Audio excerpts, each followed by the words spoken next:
सृष्टि बचपन से ही दिखने में सुंदर नहीं थी, लेकिन अमीर बाप की बेटी सृष्टि पर उसकी माँ जान छिड़कती। मेरी बेटी कितनी प्यारी है, भगवान सबको सृष्टि जैसी बेटी दे। सृष्टि धीरे धीरे बड़ी होती है। एक दिन सृष्टि की सहेली कहती है, तू दिखने में कितनी अजीब सी है, लेकिन मैं जानती हूँ हम सब में सबसे अच्छी शादी तो तेरी ही होगी। तेरे पापा अमीर जो हैं। और बता नहीं सकते यार, दहेज तो हर कोई देता है, ये क्या ज्यादा ले जाएगी अपने पति के लिए? अरे बड़े शहर में कोठी है इसके पापा की। अरे पापा की है ना, कौन सी इसकी है? इसकी होती तब तो कोई भी लड़का इससे शादी कर लेता। अरे पापा की मतलब पापा की है तो मेरी ही है ना? किसने कहा? अब तेरी तो तब होगी ना जब तेरा भाई ना हो। वैसे भी शादी के बाद सारी प्रॉपर्टी भाई के नाम होती है। सृष्टि समझ जाती है कि उसे किसी भी हालत में माँ बाप की सारी प्रॉपर्टी को अपने नाम करना है, लेकिन कैसे? एक दिन सृष्टि का भाई शीनू कहता है, बहन क्या कर रही है? तुझसे एक बात करनी है। अरे हाँ हाँ करना, मैं तो तेरी बहन हूँ। बहन मेरी लाइफ में ना एक लड़की है, बहुत अच्छी है। मैं सोच रहा हूँ माँ और पापा से बात करूँ शादी के लिए। सृष्टि को समझ में आ जाता है कि भाई की शादी होते ही भाभी उसे एक दिन भी घर में बर्दाश्त नहीं करेगी। क्या बात है भाई, बताना कौन है वो? यार वो बहुत अच्छी लड़की है, पढ़ी लिखी है, मेरे साथ जॉब भी करती है। बस एक प्रॉब्लम है। प्रॉब्लम? क्या प्रॉब्लम है भाई? यार वो शादीशुदा है, लेकिन उसके पति ने उसे सिर्फ इसलिए छोड़ दिया क्योंकि उसके माँ बाप दहेज नहीं दे पाए। सृष्टि ये सुनकर न जाने क्यों खुश हो जाती है। अरे भाई तो क्या हुआ, लड़की तुझे तो पसंद है ना? शीनू को लगता है कि बहन उसे समझ रही है। वो इस बात से अनजान होता है कि उसकी बहन की मंशा पूरा घर हड़पने की है। सृष्टि अपनी माँ से कहती है, मम्मी मुझे तो बहुत चिंता है, पता है शीनू क्या कर रहा है? अरे क्या कर रहा है, वो तो काम पर जाता है और वापस घर आता है। नहीं ना माँ, वो यही तो नहीं कर रहा, बाकी सब कर रहा है। आपको पता है उससे प्यार है, और वो भी एक शादीशुदा लड़की से। हैं? ये क्या हो गया? मैं सोसाइटी में क्या मुंह दिखाऊंगी? अरे तेरे पापा तो यही कहेंगे कि मैंने ही उसे बिगाड़ दिया है। माँ देखो, मेरी बात मानो, पापा पर भी विश्वास करने की जरूरत नहीं है।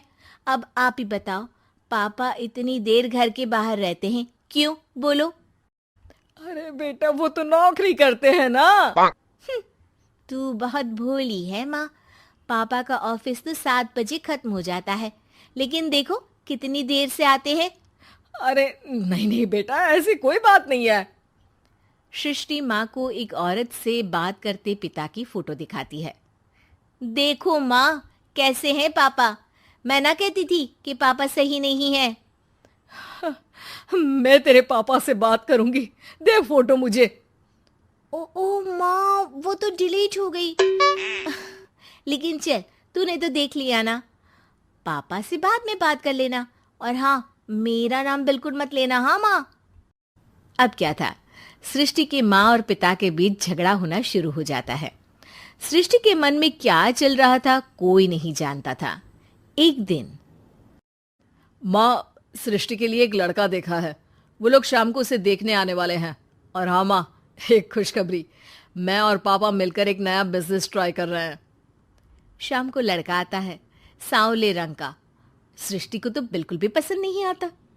लड़की की माँ कहती है, लड़की का चेहरा तो कोई खास नहीं, लेकिन अगर मेरे बेटे को आप लोग सेटल कर दें तो मैं उसकी शादी आपकी बेटी से करवा दूं। सृष्टि को लड़का बिल्कुल पसंद नहीं था। उसे भाई पर गुस्सा आ जाता है। लड़के वालों के जाने के बाद कहती है, माँ देखा शीनू मेरे लिए कैसा लड़का लेकर आया, न दिखाने लायक न सुनने लायक, सेटल भी नहीं, वो भी हम करे। अरे माँ, मैं जानती हूँ ये मेरी शादी किसी भी घर में क्यों करवाना चाहता है। अरे कैसी बात कर रही है बहन? तूने तो देखा ना, लड़के को मैंने ही मना कर दिया तुझसे शादी के लिए। जिसने लड़का बताया था उसने उसकी बहुत तारीफ की थी। बात आई गई हो जाती है, लेकिन सृष्टि का मन शांत नहीं होता। क्या करूं, कुछ समझ में नहीं आ रहा। मेरी शादी हो गई तो ये लोग पूरी प्रॉपर्टी शीनू के नाम कर देंगे, मेरे हाथ तो कुछ लगेगा ही नहीं। तभी सृष्टि को आइडिया आता है। वो किसी वकील को फोन करती है। जी देखिए, अगर आपके मम्मी पापा का तलाक हो जाता है तो आपके पिता की आधी प्रॉपर्टी आपकी माँ के नाम हो जाएगी, फिर उसे वो किसी को भी दे सकती है। सृष्टि अब माँ को बेटे के खिलाफ भरती है। माँ, शीनू पर नजर रखा करो, वो जिस लड़की के प्यार में है ना वो शादीशुदा है। यहाँ आएगी, सारा पैसा रुपया जमीन जायदाद सब हड़प लेगी। पापा का भी हाल तुमसे छुपा नहीं है। ऐसा ना हो कि मैं और आप एक दिन सड़क पर भीख मांगे। हे भगवान, मैं तो जीते जी मर जाऊंगी अगर ऐसा हो गया तो। ऐसा हो गया नहीं माँ, ऐसा ही होगा। अभी समय है, आगे का सोच लो। मैं तो कहती हूँ पापा से आधी प्रॉपर्टी लेकर अलग हो जाओ। पापा की आधी प्रॉपर्टी भी हम लोगों को अगर मिल जाती है ना तो अगले 7 जन्म सफल समझो। बेचारी माँ बेटी के कहने पर पति से तलाक लेकर अलग हो जाती है। सृष्टि अब पैसों से गाड़ी और अपने दूसरे महंगे शौक पूरे करने लगी। उसके दोस्त भी उसके पैसे इस्तेमाल करते। सृष्टि, कल तुम कहाँ थी? मैं सारा दिन घर पर अकेली थी। तो मैं क्या करूं? मैंने ठेका तो नहीं लिया है ना तुम्हें संभालने का। माँ को सृष्टि से ये उम्मीद नहीं थी। वो बैठकर रोने लगती है। वहीं उसका पति यानी कि सृष्टि के पिता आ जाते हैं। मैं जानता था कि तुम्हारा यही हाल होगा, तो आपने मुझे रोका क्यों नहीं? मैं रोकता तो तुम रुकती क्या?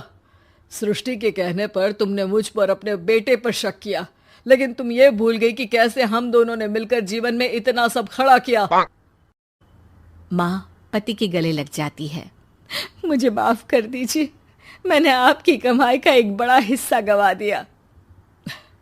कोई बात नहीं, तुम साथ हो तो मैं ऐसी 7 प्रॉपर्टी खड़ी कर दूंगा। तभी वहां सृष्टि आ जाती है रोते हुए। माँ, मयंक ने मुझे छोड़ दिया। वो बोल रहा था जब तक मेरे पास पैसे थे तब तक ही वो मेरे साथ था। पापा, माँ, मुझे माफ कर दीजिए।